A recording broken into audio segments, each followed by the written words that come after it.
mahal ya, itu sangat berarti. Karena waktu bertemu Tuhan itu adalah waktu yang spesial.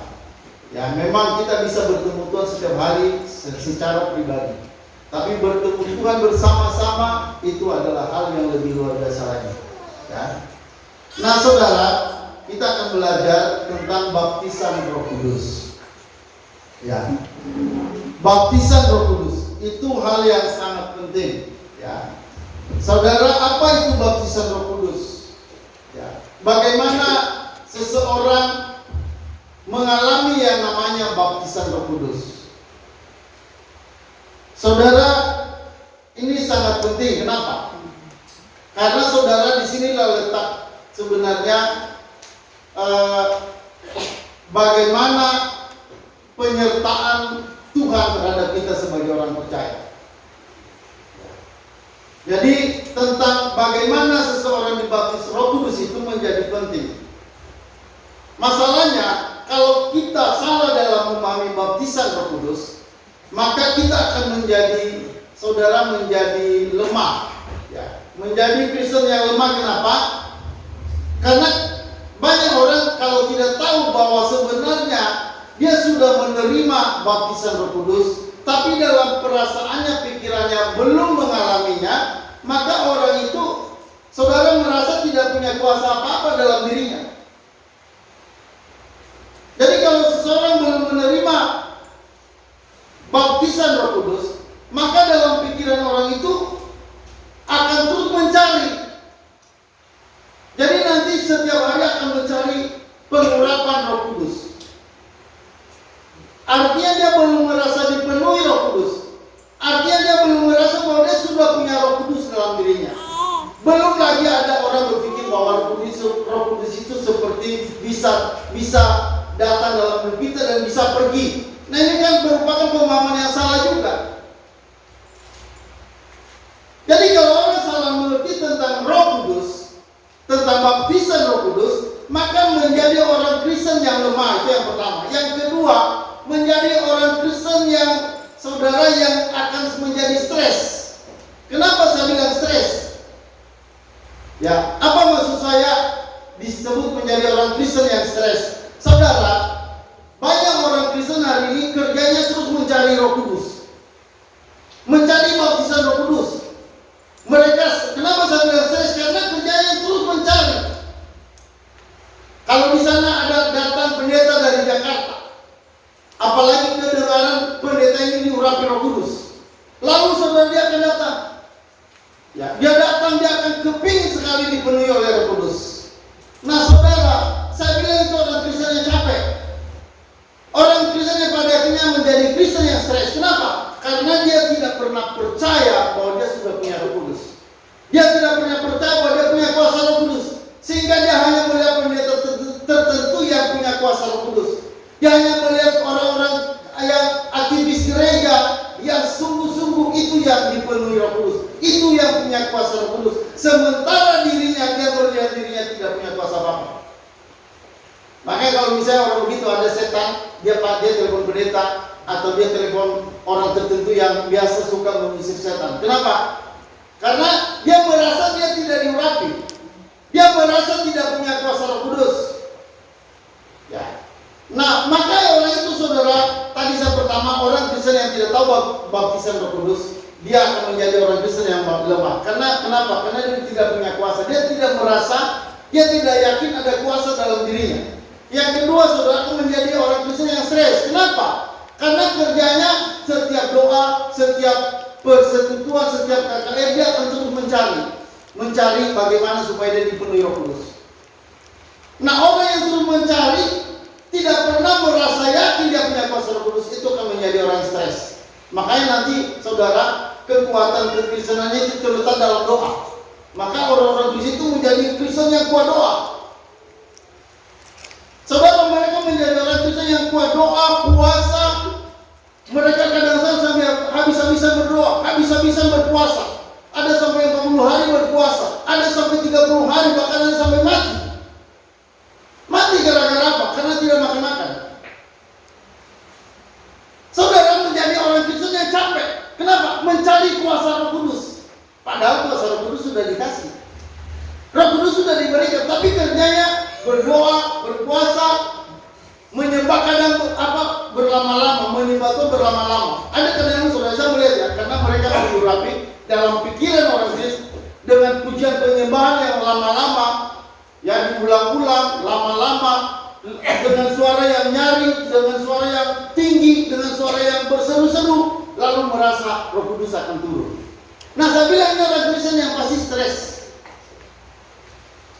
Ya, makanya saudara saya melihat banyak orang Kristen yang akhirnya tidak bertumbuh. Jadi pertama saudara, saya ulang, kalau orang Kristen tidak tahu tentang baptisan Roh Kudus, maka menjadi masalah yang pertama nanti, orang itu akan menjadi Kristen yang lemah. Yang kedua, akan menjadi Kristen yang capek atau stres. Kenapa saya bilang capek atau stres? Karena tadi kemana-mana dia akan mencari kuasa Roh Kudus. Dia berdoa, berpuasa, cari pendeta, cari tumpang tangan, cari pendeta Jakarta yang diurapi. Lalu saudara dia akan mencari itu kemana-mana. Nah, saya bilang itu capek. Itu akan menjadi Kristen yang stres.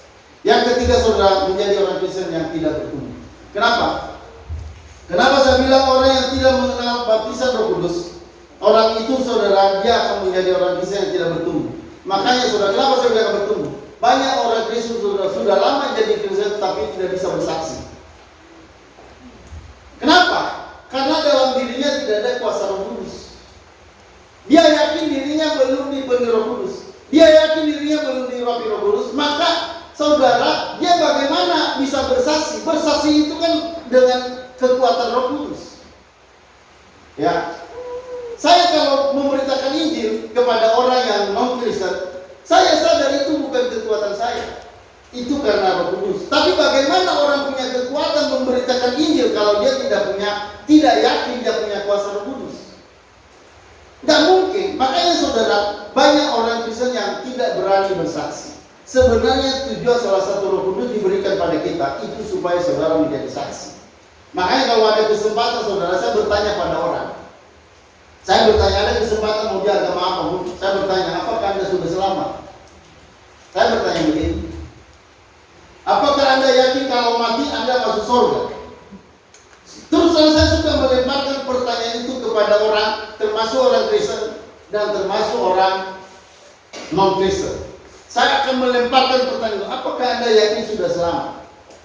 Kemarin saya bertemu dengan orang yang non-Kristen di satu mobil. Saya tanya, apakah Anda yakin pasti selamat? Selamat dalam arti nanti mati pasti masuk surga. Lalu saudara dia bilang dengan penuh keyakinan, dia bilang, saya yakin Pak, saya yakin mati pasti masuk surga. Loh, bagaimana pada dasarnya kok bisa yakin sekali Bapak mati masuk surga? Saudara dia bilang, ya saya kan Pak berbuat baik sama orang. Ya kalau ada rezeki bagi-bagi sama kasih sedekah begitu. Saudara, saya ajarkan pada dia, saya bilang kebaikan Bapak, kebaikan apapun kita tidak cukup untuk bisa kita selamat. Kenapa? Karena perbuatan baik kita itu bukan perbuatan baik yang sempurna. Saya bilang perbuatan kita cacat satu, ada satu kesalahan kita buat, semua perbuatan baik kita itu menjadi tidak berkenan pada Allah. Kenapa? Karena saya bilang Allah itu kudus. Allah yang kita sembah itu kudus, sangat kudus. Jadi orang berdosa tidak mungkin bisa datang pada Tuhan. Dan lalu saya bilang bagaimana caranya? Saya bilang hanya ada satu orang yang benar yang pernah datang dalam dunia dan tidak pernah berbuat dosa. Dan itu adalah Yesus. Katakan begitu. Dan orang yang percaya pada Yesus, oleh kebenaran Yesus inilah orang percaya menjadi dibenarkan di hadapan Allah. Oh gitu ya Pak katanya. Oh begitu ya saudara. Terus terang saya melihat sebuah keberanian dalam diri saya. Kenapa begitu bebas berbicara tentang Injil pada orang? Saya tahu karena saya punya Roh Kudus. Ada Roh Kudus yang menggerakkan hati untuk bisa berbicara pada orang itu. Jadi saudara, saya katakan tadi, salah satu masalah kalau orang tidak tahu baptisan Roh Kudus, maka orang itu tidak mungkin bisa bertumbuh dengan baik. Salah satu ukuran pertumbuhan Kristen itu saudara, itu dilihat dari bagaimana seorang itu bisa bersaksi tentang Yesus. Maka kalau kemana-mana saya mau katakan ya, jangan diam tentang Yesus pada siapapun. Kalau engkau orang Kristen sejati, pasti engkau akan berbicara tentang Yesus. Mau orang itu Kristen, mau bukan Kristen, saudara berbicaralah pada mereka tentang Yesus. Saya mau katakan saudara, banyak orang Kristen hari ini yang masih perlu diinjili. Banyak orang Kristen yang masih membutuhkan penginjilan. Kenapa? Karena mereka sudah lama jadi Kristen tapi tidak tahu tentang keselamatan. Kalau orang tidak tahu keselamatan, pasti perjalanannya akan menuju ke api neraka. Mau Kristen manapun, kalau dia belum kenal Yesus, sekalipun dia Kristen dari lahir, ya, maka mereka pasti akan binasa. Bukan karena kita Kristen kita bisa masuk surga, bukan. Kita masuk surga karena iman pada Yesus. Firman Tuhan berkata tidak ada orang sampai pada Bapa di surga kalau tidak melalui Aku. Jadi saudara, kembali lagi pada topik tadi bahwa mengapa baptisan Roh Kudus itu menjadi penting? Karena itu tadi beberapa alasan. Yang pertama, kalau orang tidak tahu Roh Kudus, maka dia akan menjadi Kristen yang lemah. Dia tidak punya kemampuan untuk menghadapi masalah. Dia tidak punya kemampuan untuk menghadapi tekanan, menghadapi roh jahat. Ya. Kenapa? Karena dia tidak merasa punya kuasa apa-apa. Yang kedua, akan menjadi Kristen yang capek. Nanti orang-orang Kristen yang saudara yang tidak paham tentang Roh Kudus, mereka terus mencari kuasa. Mereka mencari orang-orang pendeta-pendeta yang hebat-hebat untuk menumpangkan tangan pada mereka supaya mereka dipenuhi Roh Kudus. Dan saya bilang tadi itu mereka akan menjadi orang yang capek. Dan yang ketiga, menjadi orang Kristen yang tidak bertumbuh. Apa salah satu penilaian seorang Kristen bertumbuh? Orang Kristen yang bertumbuh dia berani bersaksi kepada orang lain. Saudara, harus kita punya ini. Tapi sekarang saudara, apa itu baptisan Roh Kudus? Nah, kembali pada topik utama. Apa itu baptisan Roh Kudus? Nah saudara, bagaimana terjadi baptisan Roh Kudus yang benar? Bagaimana orang percaya itu mengalami baptisan Roh Kudus? Saudara, yang pertama pertanyaan, kapan seseorang itu dibaptis Roh Kudus?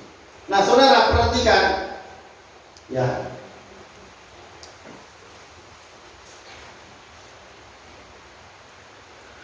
Coba turunin. Turun. Ya. Bagaimana terjadi baptisan Roh Kudus yang benar? Nah, jadi saudara, perhatikan baik-baik sebelum saya menjelaskan. Ada banyak salah pandang di salah pemahaman di sini.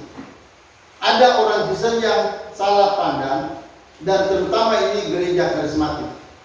Kita ini gereja karismatik, tapi hal ini harus diungkapkan. Ya, kita gereja karismatik. Nah, saudara, pandangan yang salah tentang baptisan Roh Kudus.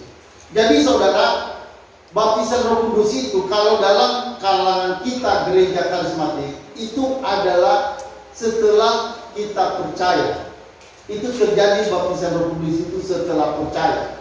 Jadi ada jarak antara percaya terima Yesus selamat dengan terima Roh Kudus. Nah, itu perhatikan ya. Nah saudara, yang benarnya bagaimana? Saudara, yang benar perhatikan baik-baik, tidak ada jarak. Koma itu sebenarnya ada. Tidak ada jarak celah antara saat percaya dan saat menerima Roh Kudus atau menerima baptisan Roh Kudus. Kita menerima baptisan Roh Kudus atau menerima Roh Kudus ketika kita percaya pada Yesus. Jadi tidak ada jarak, itu yang benar. Tidak ada jarak antara percaya dengan menerima Roh Kudus, tidak ada celah. Jadi saat terima Roh Kudus, saat terima Yesus, saat percaya pada Yesus, itulah saatnya saudara terima Roh Kudus. Ini harus dipahami benar-benar. Ya, jadi saudara, dalam pandangan yang salah tadi, jadi ada celah. Jadi percaya dulu, baru setelah percaya, baru nanti di orang Kristen itu disuruh untuk mencari baptisan Roh Kudus. Ya, mencari baptisan Roh Kudus, dan biasanya baptisan Roh Kudus ini biasanya ditandai dengan bahasa roh. Ya, itu kalau dalam pengajaran kita karismatik. Tapi saya mau tegaskan sekali lagi, saudara, kita harus kembali pada Alkitab. Jadi saudara, sebenarnya baptisan Roh Kudus itu terjadi ketika kita percaya. Sekali kita percaya atau pada saat kita percaya, saat itu kita menerima Roh Kudus, atau istilah kata baptisan Roh Kudus. Nah saudara, apa dasarnya? Nah mari kita lihat dasarnya bersama. Dalam Efesus pasal 1 ayat 13b, ya kita langsung baca pada Efesus 1 ayat 13b. Kita baca langsung ya saudara, dari depan aja, langsung dilihat dari depan. Ini ayatnya, saudara. Mari sama-sama kita baca. Perhatikan ayat ini supaya jangan tergoncang imanmu. 1, 2, 3. Di dalam Dia kamu juga ketika kamu percaya dimateraikan dengan Roh Kudus yang Dia janjikan. Kapan saudara dimateraikan Roh Kudus? Ketika kamu percaya. Di dalam Dia kamu juga ketika kamu percaya. Perhatian kata dimateraikan dengan Roh Kudus. Saudara, jadi waktu percaya itu dimateraikan Roh Kudus langsung saat itu. Jadi saat saudara percaya terima Yesus, itu langsung dimateraikan Roh Kudus. Dimateraikan itu kan artinya disahkan, ya, disegel. Itu Anda adalah milik Allah.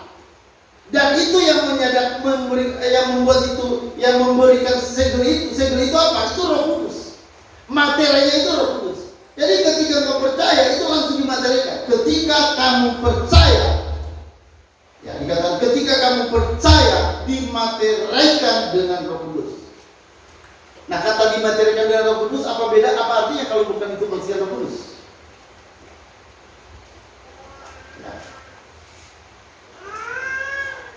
Nah, kalau nanti ada istilah kata selain kata dibaptis Roh Kudus, ya, ada kata lain dipenuhi Roh Kudus. Nah, kata dipenuhi Roh Kudus berbeda dengan dibaptis Roh Kudus. Dipenuhi itu bisa berulang-ulang, tapi dibaptis itu hanya sekali. Sama seperti seorang waktu dibaptis air. Setelah seseorang dibaptis air, nggak ada lagi baptisan. Sekali udah cukup. Halo, amin? Amin. Jadi namanya juga baptisan. Baptisan itu nggak bisa terjadi berulang-ulang. Yang terjadi berulang-ulang dipenuhi Roh Kudus. Nah, apa arti dipenuhi Roh Kudus itu berbeda dengan dibaptis Roh Kudus? Jangan disamakan. Nah, persoalannya kadang-kadang kita mencampur adukan istilah dibaptis Roh Kudus dengan dipenuhi Roh Kudus. Nah, itulah yang membuat banyak orang Kristen jadi bingung. Pendeta kadang-kadang masing-masing menurut versinya mengajarkan apa itu dipenuhi Roh Kudus. Apa itu dibaptis Roh Kudus tanpa melihat Alkitab secara mendalam. Saudara, saya mau katakan poin ini, bagaimana seorang dibaptis Roh Kudus itu harus saudara pahami secara benar. Kalau tidak, kita akan menjadi Kristen yang capek. Kita akan menjadi Kristen yang lemah, kita menjadi Kristen yang tidak bertumbuh. Ya, ini perlu saudara tahu, karena kita perlu menjelaskan ini pada orang. Ini salah satu pengajaran yang mengikuti pemberitaan Injil. Berita Injil diikuti oleh pengajaran tentang baptisan Roh Kudus. Halo, amin. Ya saudara, ini penting banget. Kenapa? Karena banyak pendeta yang mengajarkan hal yang salah. Jadi saudara udah percaya Yesus, masih diajarkan cari lagi baptisan Roh Kudus. Ini kan menjadi orang Kristen, jadi nanti kerjanya cari terus. Ya, ke gereja cari urapan, ke gereja cari baptisan. Padahal baptisan itu cukup sekali dan itu terjadi ketika kita percaya. Ya, makanya orang Kristen kan, saya bilang tadi banyak orang Kristen yang nggak bertumbuh, banyak orang Kristen yang menjadi capek ikut Tuhan itu. Kenapa? Karena dalam pengajaran saudara bagaimana orang dibaptis Roh Kudus, kadang disuruh kita puasa, kadang kita disuruh berdoa. Ini ajaran-ajaran pendeta begitu. Berdoa dulu supaya dipenuhi Roh Kudus, supaya dibaptis Roh Kudus. Berdoa, puasa. Belum lagi yang 10 malam. Ya. Tiap tahun pas hari Pentakosta, peringatan hari Pentakosta, udah 10 malam terus menunggu Roh Kudus. Saudara, menunggu Roh Kudus itu bukan saat ini. Menunggu Roh Kudus itu saat Yesus naik ke surga. Perhatikan baik ya. Saat Yesus naik ke surga, sebelum Yesus naik, dia bilang tunggu di Yerusalem. Tunggu saat Roh Kudus turun. Nah, kenapa saat itu harus menunggu? Karena waktu itu memang Roh Kudus belum turun. Nah, setelah 10 hari Yesus naik ke surga, ya, maka Roh Kudus turun. Itu saat pertama Roh Kudus turun. Setelah Roh Kudus turun, udah nggak ada turun lagi. Maksudnya sudah tidak ada ulangan lagi untuk Roh Kudus turun. Sekali itu. Makanya saya itu dibilang tunggu di Yerusalem karena pencurahan Roh Kudus itu belum terjadi. Itu harus dia naik ke surga dulu, baru 10 hari kemudian nanti Roh Kudus turun. juga seperti para murid Yesus yang pertama, para rasul yang pertama, menunggu. Saudara dulu itu menunggu karena memang saatnya belum turun. Nah setelah turun, gereja hari ini nggak boleh menunggu lagi. Ya, saudara karena sudah turun Roh Kudus itu. Bagi saudara yang percaya tidak perlu menunggu seperti para rasul yang pertama. Kenapa? Karena rasul yang pertama yang menunggu Roh Kudus itu karena Roh Kudus belum turun. Tapi bagi kita setelah Roh Kudus turun, kita tidak lagi menunggu. Kita tinggal menerima dengan menerima bagaimana percaya pada Yesus. Ketika kamu percaya pada Yesus, kamu dimateraikan Roh Kudus. Jadi saudara ini sangat penting. Saya mau katakan saudara, kalau saudara mengerti ini, saudara tahu bahwa saudara adalah orang yang punya Roh Kudus. Saya yakin Anda akan berani. Termasuk berani menghadapi masalah dalam dunia. Bukan hanya berani bersaksi, berani menghadapi tekanan, berani menghadapi kesulitan, berani ketika saudara diejek orang, dihina orang, karena Anda yakin Anda punya Roh Kudus, Anda tidak minder. Saudara, orang yang punya Roh Kudus saya yakin dia nggak minder. Mungkin pernah minder sekali-sekali, tapi itu karena pertumbuhan iman. Tapi orang yang orang Kristen yang yakin ada Roh Kudus dalam dirinya, saya percaya dia nggak akan minder menghadapi dunia ini. Ya, dia nggak akan minder menghadapi masalah. Dia nggak minder ketika dia miskin. Saudara, ada banyak ya orang-orang Kristen minder karena melihat orang sana orang hebat. Dia membandingkan dirinya orang itu luar biasa kaya, ya banyak uang, terkenal, lalu dia menjadi minder. Saudara tidak perlu minder karena yang saudara punya lebih dari itu. Saudara punya Roh Kudus dalam diri. Jadi mau jadi misalnya kita pun dikirim Tuhan ke sebuah desa dan di sana kita tidak punya apa-apa, kita miskin karena memang keadaan di sana miskin. Kalau saudara punya Roh Kudus, Anda tidak perlu minder dari kemiskinan itu. Kenapa? Karena kemiskinan itu saudara itu bukan hal yang menjadi masalah bagi orang yang sudah punya iman. Kenapa? Karena orang percaya dia yakin dia sudah punya Roh Kudus. Orang yang yakin punya Roh Kudus artinya dia sudah punya keselamatan. Dia sudah punya hal yang sangat berharga dalam kehidupannya. Dia sudah punya hal yang paling mahal dalam hidup ini. Makanya saya sering tegur teman-teman.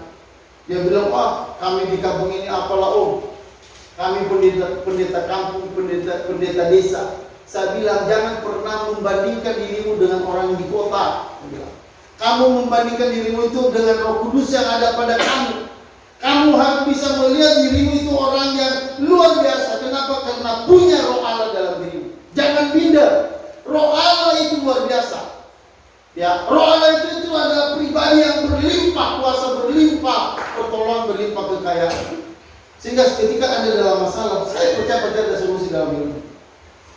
Tapi banyak orang yang tidak mengerti karena saudara itu tadi membandingkan diri, lalu karena tidak yakin dalam dirinya ada Roh Kudus, tidak yakin ada Roh Allah yang menyertai dia, maka akhirnya tadi dia mulai melihat dirinya kosong.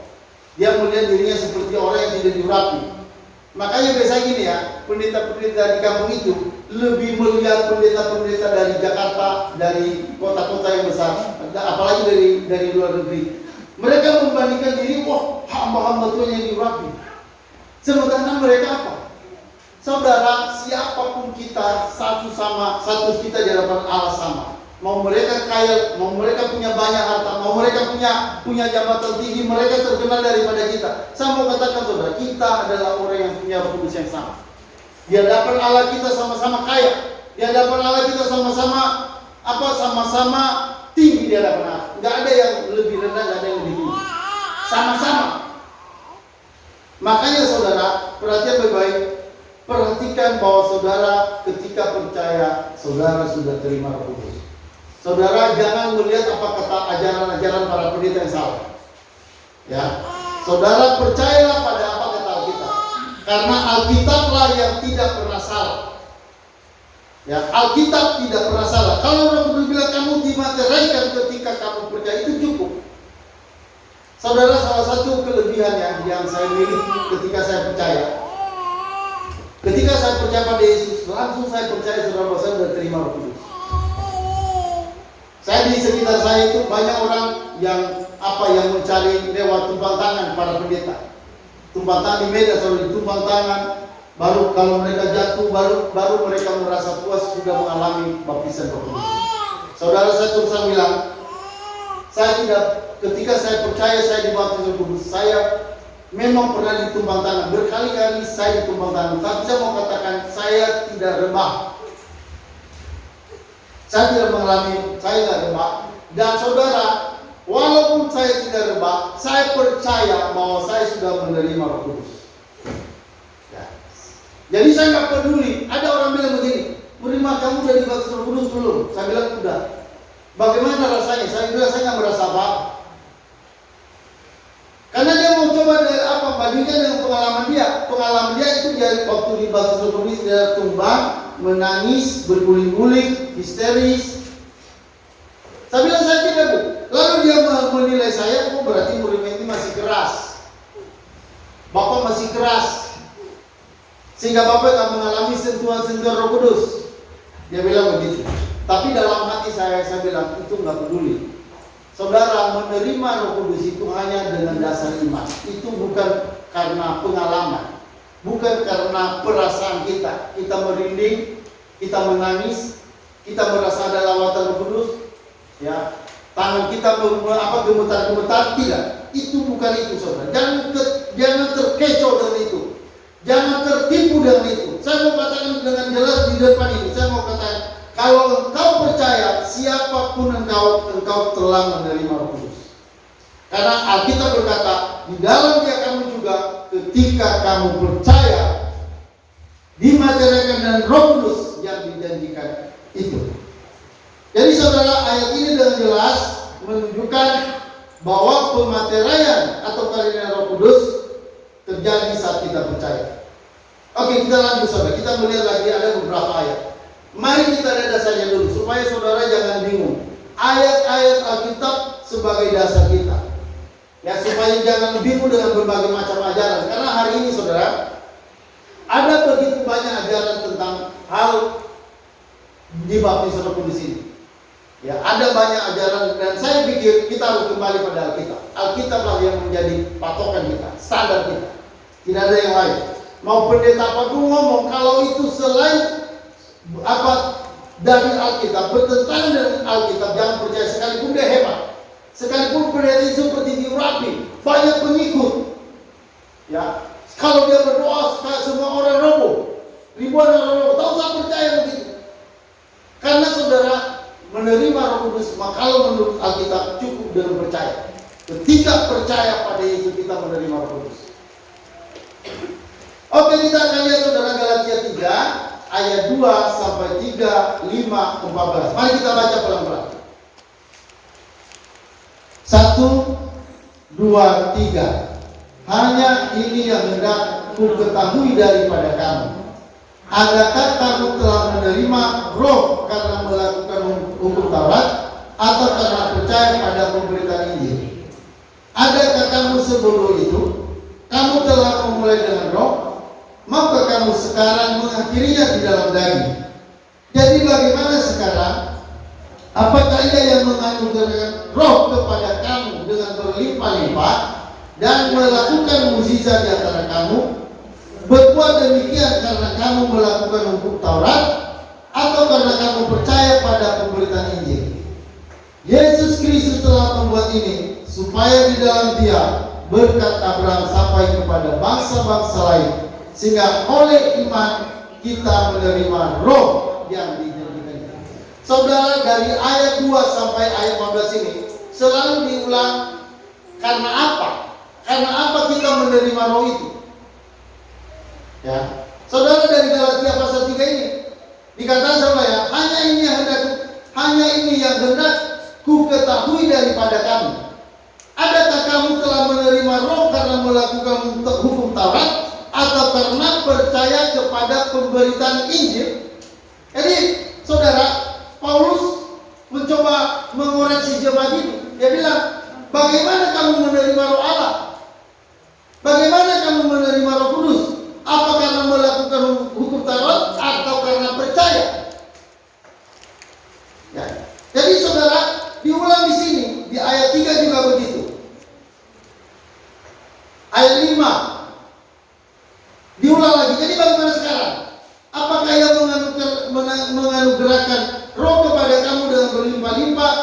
dengan melakukan mukjizat di antara kamu berbuat demikian karena kamu melakukan hukum Taurat atau karena kamu percaya pada pemberitaan Injil? Jadi kembali lagi pertanyaan, apa karena melakukan hukum Taurat atau karena percaya pada pemberitaan ini? Percaya. Jadi saudara, pertanyaannya karena apa kita terima Roh Kudus? Karena melakukan sesuatu atau karena percaya? Karena berdoa, karena berpuasa, karena ditumpang tangan, karena kita jatuh, artinya kita menerima Roh Kudus, atau karena percaya saja? Ini penting saudara ya. Karena banyak orang hari ini mereka merasa dipenuhi Roh Kudus karena ditumpang tangan. Saya mau katakan tidak ditumpang tangan, tetap Anda kalau nggak percaya, tetap Anda orang yang sudah menerima Roh Kudus. Saudara jangan sampai kehilangan kepercayaan ini. Karena yang kita punya itu Roh Kudus saudara. Itu yang kita punya, itu harta kita. Boleh segala sesuatu diambil, boleh segala sesuatu hilang dari kita, asal ada satu aja, Roh Kudus menyertai kita. Halo, amin? Ya, saudara, kita suka nyanyi, ada lagu yang bagus, Tuhan tak pernah janji. Apa itu? Tuhan tidak pernah janji langit akan selalu biru. Ya. Terus apa lagi? Hah? Tuhan tak pernah janji, gitu ya. Langit selalu biru, tetapi yang berjanji selalu menyertai, gitu ya. Menyertai. Terus apa lagi? Nah, jalan selalu datang, tetapi dia berjanji selalu apa? Selalu apa? Memberi kekuatan. Jadi saudara, memang dalam hidup ini tidak selalu Tuhan menjanjikan hal yang baik dalam hidup kita. Makanya bilang tidak selalu Tuhan janji langit biru. Tuhan tidak selalu janji apa? Jalan selalu rata. Tapi dia berjanji dia akan menyertai. Siapa yang menyertai kita? Itu Roh Kudus. Dia berjanji, aku tidak pernah meninggalkan engkau. Aku akan tetap menyertai. Aku akan tetap memberi kekuatan. Coba saudara ya, kalau ada dalam masalah, cobalah perhatikan bagaimana Tuhan menolong saudara. Ya, perhatikan bagaimana Allah mengeluarkan saudara dari berbagai masalah kehidupan. Jadi saudara, bahwa Allah berjanji memberikan Roh Kudus pada kita, itu janji Allah. Dan itu janji itu diberikan ketika kita percaya. Makanya coba saya baca ulang ayat 14. Yesus Kristus telah membuat ini supaya di dalam Dia berkat Abraham sampai kepada bangsa-bangsa lain, sehingga oleh iman, berarti kata sehingga oleh iman, sehingga oleh iman kita menerima roh yang dijanjikan. Oleh apa? Oleh iman. Saudara, bukan dengan cara tumpang tangan. Makanya saya lihat banyak jemaat terkecoh karena pendeta-pendeta yang datang dari luar negeri. Saya menghargai pendeta-pendeta yang datang dari luar negeri. Demikian juga dengan pendeta-pendeta dari Jakarta. Tetapi saudara, tetap ketika mereka salah mengajar, seakan-akan Roh Kudus datang pada jemaat karena mereka tumpang tangan, itu adalah kesalahan yang fatal. Itu fatal. Ya. Saudara, ini tidak boleh terjadi terus dalam kehidupan kita. Kalau orang Kristen terus diomong-omong seperti itu karena ada pendeta yang hebat, ada pendeta yang sakti untuk supaya Roh Kudus memenuhi kita. Saudara, itu salah besar. Dan sampai kapan orang Kristen yang terus mengharapkan begitu, mengharapkan kuasa dari tumpang tangan, mengharapkan kuasa dari doa dan puasa, mengharapkan kuasa dari karena kita mengalami manifestasi rohani, jatuh, merinding, menangis, histeris dan sebagainya. Kalau saudara terus berharap terjadi itu supaya saudara dipenuhi Roh Kudus, saya mau katakan Anda akan menjadi Kristen yang paling lemah. Anda akan menjadi Kristen yang tidak kuat. Saya yakin Anda tidak akan bisa bersaksi dengan baik. Ya, kalau terus mengandalkan doa-doa dari para pendeta-pendeta yang besar dari mana-mana. Jadi saudara, sekarang pertanyaannya, apakah kamu menerima Roh Kudus karena melakukan sesuatu atau melakukan hukum Taurat, atau karena percaya? Jadi saudara hanya dua pilihan di sini, karena percaya atau karena melakukan sesuatu. Ya. Jadi termasuk saudara untuk menerima Roh Kudus tidak harus saudara berpuasa. Itu jangan sampai ada yang mengajarkan pada saudara berpuasalah supaya saudara diurapi Roh Kudus. Tidak. Jangan saudara, jangan pernah percaya hal itu. Ingat, menerima Roh Kudus cukup dengan percaya. Tidak perlu puasa. Kalau saudara berpuasa bukan untuk menerima Roh Kudus. Halo, amin. Bukan supaya saudara terima Roh Kudus. Saudara berpuasa mungkin supaya saudara lebih sabar lagi, lebih taat lagi, atau mungkin menahan diri supaya makanan yang seharusnya Anda makan Anda bisa bagikan pada orang lain. Jadi bisa seperti itu tujuan puasa. Saya lihat orang puasa hari ini tujuannya bukan, saudara, mereka puasa hanya semacam rutinitas tahunan. Habis buka puasa, makannya malah berlimpah-limpah. Pengeluaran lebih besar daripada waktu mereka nggak puasa. Padahal puasa itu kan sebenarnya pengekaran diri.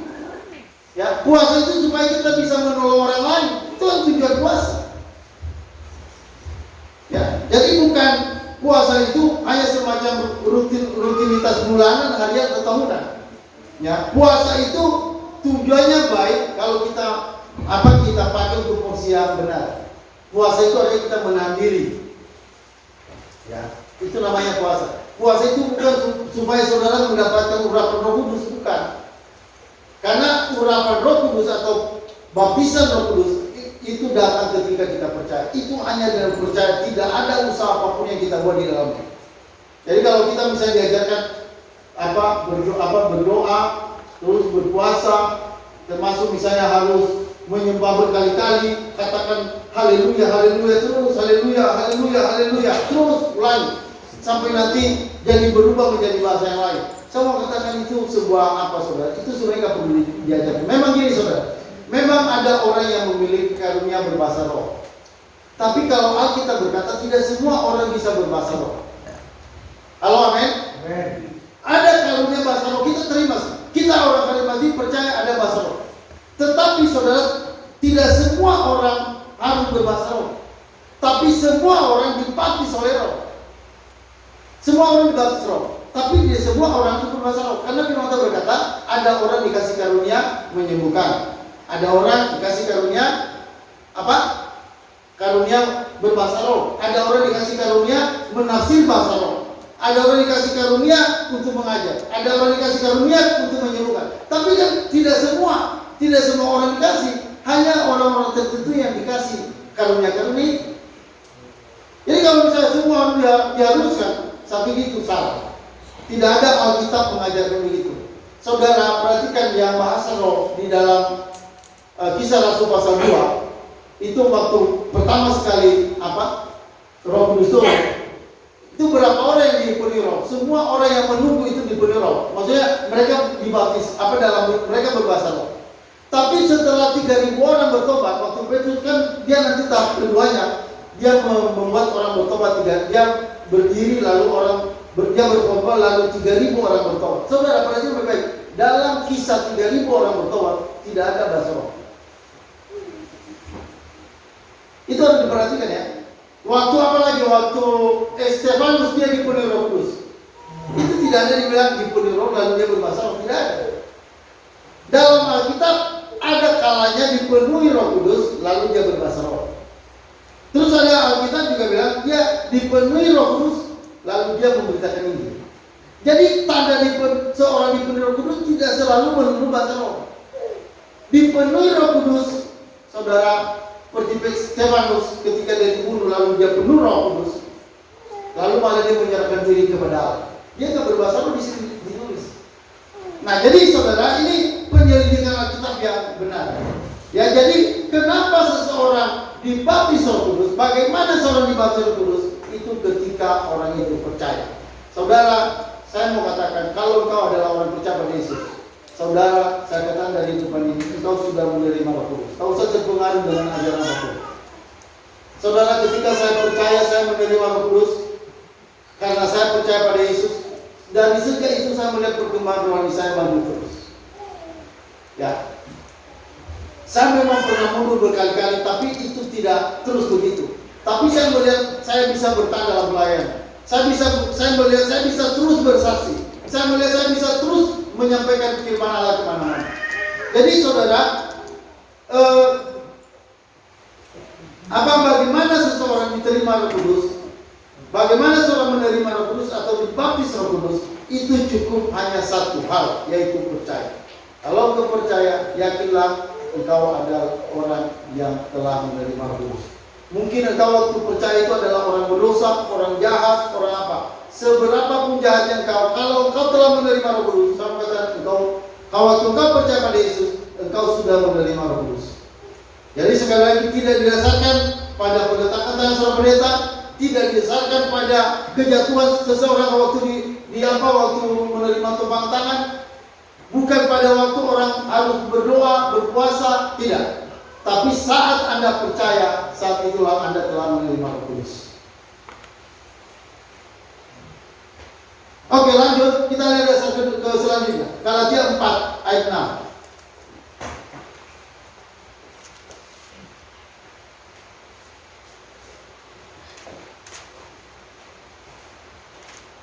Sama-sama kita baca Galatia 4:6. Saudara, saya hanya mau fokus pada bagaimana seseorang dibaptis Roh Kudus. Ya, ini penting karena ini paling dasar, ya, ini paling dasar. Jangan sampai saudara diobok-obok oleh macam-macam pengajaran nanti yang membuat Anda tidak bertumbuh. Galatia 4:6. Mari sama-sama kita baca. 1, 2, 3. Dan karena kamu adalah anak, maka Allah telah menyuruh Roh-Nya ke dalam kita yang berseru, ya Aba, ya Bapa. Saudara perhatikan Galatia 4 ayat 6. Dan karena kamu adalah anak, maka Allah telah menyuruh Roh Anaknya ke dalam hati kita. Ya, kapan kita jadi anak? Kapan kita menjadi anak Tuhan? Ketika kita percaya. Yohanes berapa itu? 1 ayat 12. Ya. Mereka yang menerimanya diberi kuasa untuk menjadi anak-anak Allah. Ya. Nah, dikatakan di sini, dan karena kamu adalah anak, maka Allah telah menyuruh Roh Anaknya, Roh Kudus, ke dalam hati kita. Ketika saudara menjadi anak, ketika kapan jadi anak? Ketika saudara percaya. Jadi ketika percaya itu sama dengan menjadi anak. Ketika menjadi anak itu sama dengan menerima Roh Kudus. Jadi ketika saudara percaya, saudara diberi Roh Kudus. Dikatakan di sini, dan karena kamu adalah anak, maka Allah telah menyuruh Roh Anaknya. Karena anak, bukan karena kita ditumpang tangan. Karena anak, karena kita percaya jadi anak. Ya, pada saat kita percaya, kita diberi kedudukan jadi anak. Nah, saat itu juga kita diberi Roh. Karena saudara perhatikan baik-baik, kalau seseorang tidak punya Roh Allah, dia tidak bisa disebut anak Allah. Jadi saudara misalnya percaya, nah kalau waktu percaya itu, lalu saat itulah dia menjadi anak Allah. Nah, perhatian baik-baik, Alkitab berkata, saat orang itu percaya Roh Kudus, dia menjadi anak. Waktu dia menerima Roh Kudus, dia menjadi anak. Kan dikatakan di sini, maka Allah telah menyuruh Roh Anaknya ke dalam hati kita. Jadi ketika kita jadi anak itu kita sudah menerima Roh. Jadi kalau misalnya ada saat kita ada celah atau ada waktu yang berbeda penerimaan terima Yesus dengan waktu terima Roh Kudus berbeda, maka berarti ada masa di mana kita jadi anak Allah tanpa Roh Allah. Karena kita tidak percaya menjadi anak. Ya, kita menjadi anak Allah. Nah, ketika kita menjadi anak, kalau kita bilang nanti Roh Kudus itu kita terima setelah percaya, berarti ada masa kita jadi anak tapi belum terima Roh Allah. Saudara, syarat menjadi anak Allah itu harus terima Roh Kudus dulu. Kalau kita belum terima Roh Kudus, kita tidak bisa disebut jadi anak. Nah, waktu jadi anak itu waktu percaya. Maka kalau tidak mungkin ada jeda atau ada celah atau ada jarak antara percaya dan menerima Roh Kudus. Tidak ada. Jadi ketika saudara percaya, terima Roh Kudus. Ini luar biasa, saudara. Saya mau katakan ini ajaran ini luar biasa. Karena saya lihat hari ini ajaran tentang Roh Kudus ini, baptisan Roh Kudus ini sudah membingungkan banyak orang di mana-mana. Ya. Sudah banyak orang membingungkan sehingga banyak orang Kristen menjadi lemah karena dia merasa dirinya belum dipenuhi Roh Kudus, belum punya Roh Kudus, belum dibaptis Roh Kudus. Makanya orang Kristen itu selalu melihat dirinya nggak punya apa-apa, dia selalu melihat dirinya miskin, dia melihat selalu dirinya wah nggak ada apa-apa yang dibanding dengan pendeta-pendeta yang hebat di kota. Saudara, jangan pernah terjadi itu dalam kehidupan kita. Kita punya sama-sama kedudukan sebagai anak. Nah, coba lihat saudara, kita baca Roma 8 ayat 9b. Nah, di sini diulang, ada penegasan Roma 8 ayat 9b. Ayo sama-sama kita baca. 1, 2, 3. Jika seseorang tidak memiliki Roh Kudus, dia bukan milik Kristus. Ya? Jadi kalau orang tidak punya Roh Kudus, dia tidak menjadi milik Yesus. Jadi ketika orang percaya, udah pasti dia harus terima Roh Kudus dulu. Karena kalau dia percaya belum terima Roh Kudus, dia nggak bisa disebut jadi anak Allah. Jika seorang tidak memiliki Roh Kudus, dia bukan milik Kristus. Jadi kalau bisa kita percaya tanpa Roh Kudus, nggak bisa dibilang milik Kristus. Ya. Nah, perhatikan kata saudara, sedangkan mereka yang percaya pada Kristus menjadi anak Allah itu ketika percaya. Sedangkan mereka yang percaya pada Kristus menjadi anak-anak Allah. Ya, itu dalam Yohanes 1:12. Jadi jelas bahwa mereka yang percaya kepada Kristus adalah milik Tuhan. Ya. Jadi jelas dia harus memiliki Roh Kudus. Karena tadi Roma 8 ayat 9b, jika seseorang tidak memiliki Roh Kudus, dia bukan milik Kristus. Nah, jadi kapan kita menjadi milik Kristus? Ketika kita punya Roh Kudus. Kapan kita punya Roh Kudus? Itu ketika kita percaya. Karena kalau ada masa yang berbeda penerimaan Roh Kudus dengan waktu percaya ada berbeda, berarti ada masa di mana kita nggak punya Roh Kudus. Ya, berarti kalau kita walaupun kita orang percaya tapi belum terima Roh Kudus, kita bukan milik Allah ya. Kita bukan milik Allah. Karena tanda milik Allah itu dipenuhi ada Roh Kudus, dibaptis oleh Roh Kudus.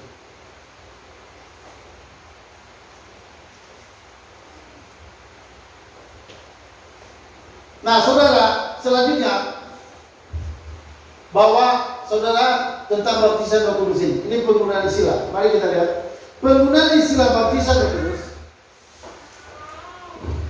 Ya, saudara, penggunaan istilah baptisan Roh Kudus itu kalau saudara bisa nanti dilihat dalam beberapa ayat. Ya, misalnya seperti dalam Matius pasal 3 dikatakan aku membaptis kamu dengan air, tapi yang datang kemudian akan membaptis kamu dengan apa? Dengan Roh. Akan membaptis kamu dengan Roh. Nah, itu ayat-ayat tentang baptisan Roh Kudus. Nah, saudara perhatikan baik-baik, menunjukkan bahwa harus terjadi pertama sekali seseorang menjadi Kristen. Ya, jadi baptisan Roh Kudus itu perhatikan itu menunjukkan bahwa itu harus terjadi pertama kali seseorang menjadi Kristen. Ya, jadi waktu baptisan Roh Kudus itu terjadi waktu pertama sekali orang masuk Kristen. Ya. Karena baptisan air adalah tanda. Ya. Nah, saudara perhatikan baptisan air itu kan tanda apa? Tanda percaya, tanda pertobatan. Ya, baptisan air itu begitu. Nah, saudara, baptisan air itu sekali ketika kita percaya, itu kita dibaptis. Ya. Demikian juga dengan baptisan Roh Kudus itu terjadi ketika kita percaya. Ya.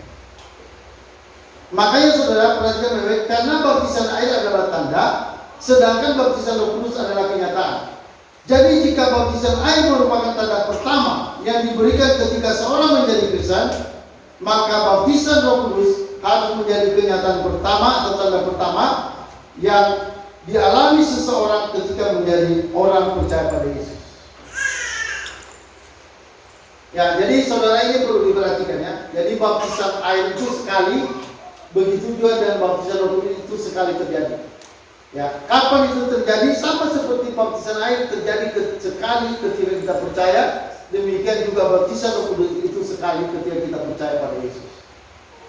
Ya, dan yang melakukan baptisan Roh Kudus bukan seorang pendeta. Ingat itu baik-baik.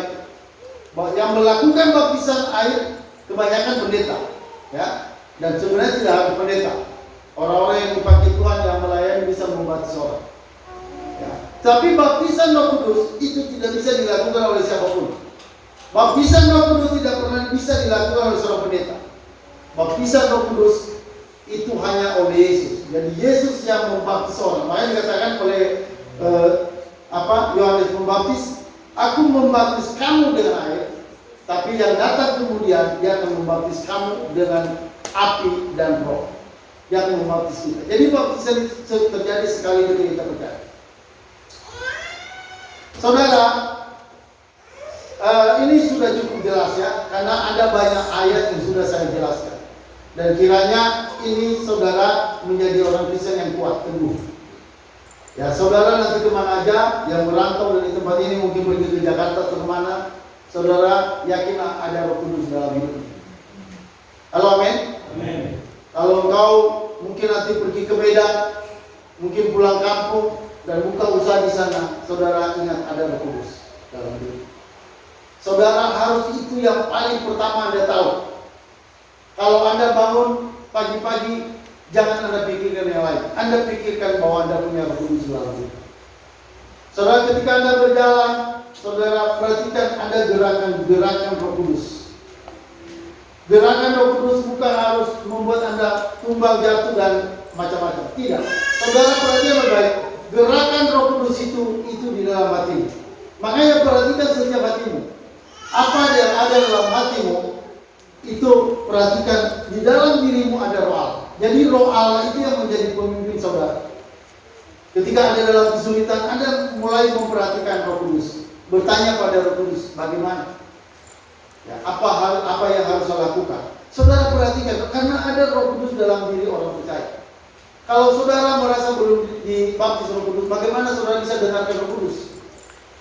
Bagaimana saudara bagaimana saudara bisa mengerti tentang Roh Kudus kalau saudara sendiri belum merasa yakin ada Roh Kudus dalam diri?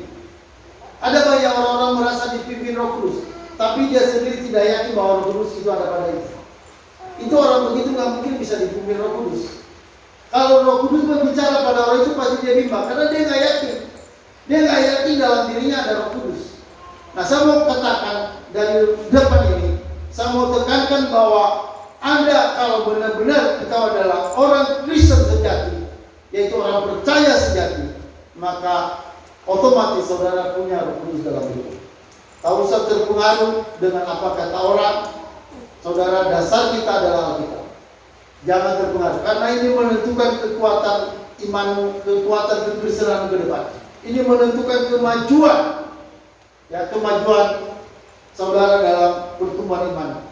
Saya melihat ada banyak orang Kristen menghabiskan waktunya hanya untuk melakukan hal yang tidak. Saya melihat saudara ada kelompok-kelompok Kristen, mereka keliling dari Jawa, dari Jakarta sampai ke Aceh. Mereka menabur garam di mana-mana. Ya, mereka mendoakan kadang-kadang pohon-pohon yang besar. Kata mereka ada hantu di sana. Jadi mereka berdoa supaya revival terjadi. Saya mau katakan itu semua tidak perlu. Bagi saudara yang sudah jadi Kristen, yang percaya pada Yesus, saudara sudah punya Roh Kudus. Roh Allah lah yang akan bekerja dalam hidupmu, yang akan menuntun saudara sehingga saudara tidak tersesat dalam dunia. Makanya masing-masing kita mari perhatikan pimpinan Roh Kudus dalam kita. Saudara, Roh Allah itu dia bisa mengajari kita. Roh Allah yang ada pada kita itu akan memimpin kita. Makanya kalau misalnya kita bilang Roh Kudus itu belum ada pada kita, bagaimana dia bisa memimpin kita? Bagaimana saudara mendapat bimbingan Roh Kudus? Ya, tapi saya percaya bagi orang yang yakin ada Roh Allah dalam dirinya, dia bangun, dia pasti tahu ada Roh Kudus dalam dirinya. Roh Kudus tidak pernah meninggalkan dia. Kalau ada masalah, dia ingat ada Roh Kudus yang menyertai dia. Ya. Ketika ada tekanan, ada Roh Kudus yang menyertai dia. Dia yakin ada Roh Kudus pada dirinya. Dia yakin ada pimpinan Roh Kudus pada dirinya. sehingga saudara menghadapi apapun, saya percaya akan mengalami kemenangan demi kemenangan. Tapi kalau saudara merasa tidak punya Roh Kudus, kalau saudara merasa Roh Kudus itu baru saudara dipenuhi karena ada tombak tangan, ada doa pendeta, ada puasa dan sebagainya, saya percaya Anda tidak yakin bahwa ada Roh Kudus dalam hidup saudara. Dan saya percaya akan menjadi orang Kristen yang lemah. Untuk itu berubah. Mulai percaya kita punya Roh Kudus. Mulai percaya ketika kita percaya kita telah menerima Roh Kudus. Siapapun saudara, mungkin Anda belum berubah secara total. Mungkin masih banyak hal yang tidak beres yang ada pada Anda. Percayalah, Roh Kudus yang ada padamu itu akan membimbing Anda sehingga mengalami perubahan demi perubahan. Kalau saudara melihat ke dalam hati, kalau saudara memperhatikan gerakan-gerakan Roh Allah dalam dirimu, saya percaya makin hari Anda akan makin mengerti apa maunya Tuhan dalam hidup. Tapi kalau saudara mulai lupa akan Roh Kudus, maka Anda tidak akan mengalami apa-apa.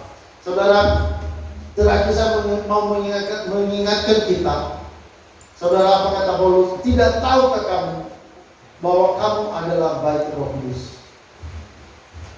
Itu saudara pernyataan tegas Paulus kepada jemaat Korintus. Apakah tidak tahu kamu bahwa kamu adalah bait Roh Kudus? Saudara, orang percaya, saudara adalah tempat Roh Kudus, bait Roh Kudus. Ini saudara tidak boleh lupai. Ini saudara tidak boleh abaikan. Saudara adalah bait Allah. Saudara adalah rumah Roh Kudus. Dalam dirimu ada Roh Allah. Ini yang membuat Anda menjadi Kristen yang luar biasa. Inilah yang menjadikan saudara, kalau engkau sadar ada Roh Allah dalam dirimu, kau akan menjadi Kristen yang kuat. Ya. Apapun tekanan, saya percaya Anda bisa mampu menghadapi. Kalau saudara tahu ada Roh Kudus dalam hidup saudara. Oke, itu aja firman Tuhan yang kita bisa dengarkan pada saat ini. Ya, saudara, kita juga sekalian punya Roh Kudus. Kiranya pengajaran yang sudah kita dapatkan di sini tidak membuat kita ragu tentang keberadaan Roh Kudus dalam hidup kita. Setiap kita orang percaya, kita sudah menerima Roh Kudus. Ya, mari kita angkat pujian kita.